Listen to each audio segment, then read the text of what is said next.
அனைவருக்கும் வணக்கம். கத்திரிக்காய் சாப்பிடுபவர்களா நீங்கள்? கத்திரிக்காய் சாப்பிடுவதால் ஏற்படும் இந்த 5 தீமைகள் பற்றி தெரிந்து கொண்டு இனிமேல் எப்படி சாப்பிட வேண்டும் என்பதையும் தெரிந்து கொள்ளுங்கள்.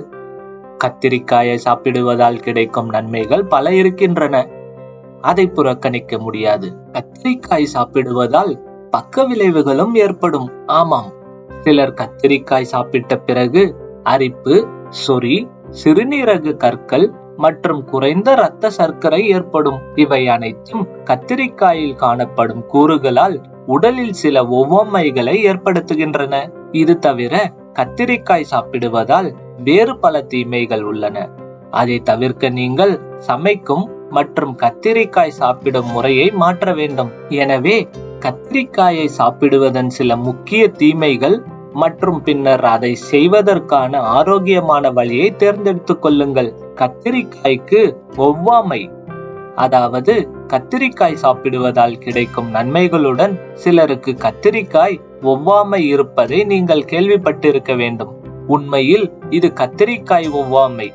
கத்திரிக்காய் ஒவ்வாமை அறிகுறிகள் பொதுவாக மற்ற வகை உணவு ஒவ்வாமைகளுக்கு ஒத்ததாக இருக்கும்.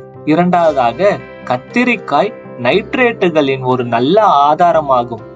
இது இயற்கையாகவே நம் வயிற்றில் நைட்ரேட்டுகளாக மாறப்படுகின்றது. பின்னர் இந்த நைட்ரேட்டுகள் புரதத்தின் அமினோ அமிலங்களுடன் வினைபுரிந்து நைட்ரோசைமன்களை உருவாக்குகின்றன. இயற்கையாகவே மாற்றப்பட்ட இந்த நைட்ரோசைமன்கள் உணவு விஷத்தை ஏற்படுத்தும். அத்தகைய சூழ்நிலையில் நீங்கள் குறிப்பாக குழந்தைகளுக்கு கத்திரிக்காய் கொடுப்பதை தவிர்க்க வேண்டும். மூன்றாவதாக, வயிற்று பிரச்சனைகளை ஏற்படுத்துகிறது. கத்திரிக்காயில் அதிக பொட்டாசியம் மற்றும் நார்ச்சத்து உள்ளது. இதன் காரணமாக அதிகப்படியான நுகர்வு உங்கள் வளர்ச்சிதை மாற்றத்தை மோசமாக்கும்.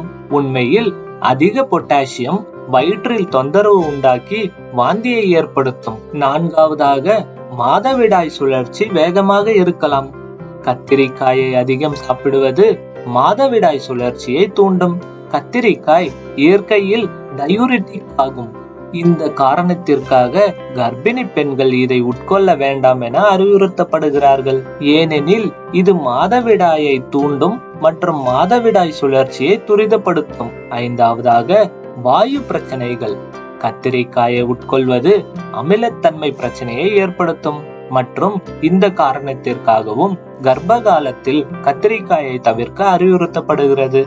மேலும் வெற்று வயிற்றிலோ அல்லது இரவிலோ கத்திரிக்காய் சாப்பிட்ட பிறகு சிலருக்கு அசிடிட்டி பிரச்சனை இருக்கும். எனவே இவ்வளவு பிரச்சனைகள் உள்ள கத்திரிக்காயை அளவாகவும் குறித்த நேரத்திலும் சாப்பிட்டு பயன்பெறுமாறு அன்பர்களை அன்போடு கேட்டுக்கொள்கிறேன்.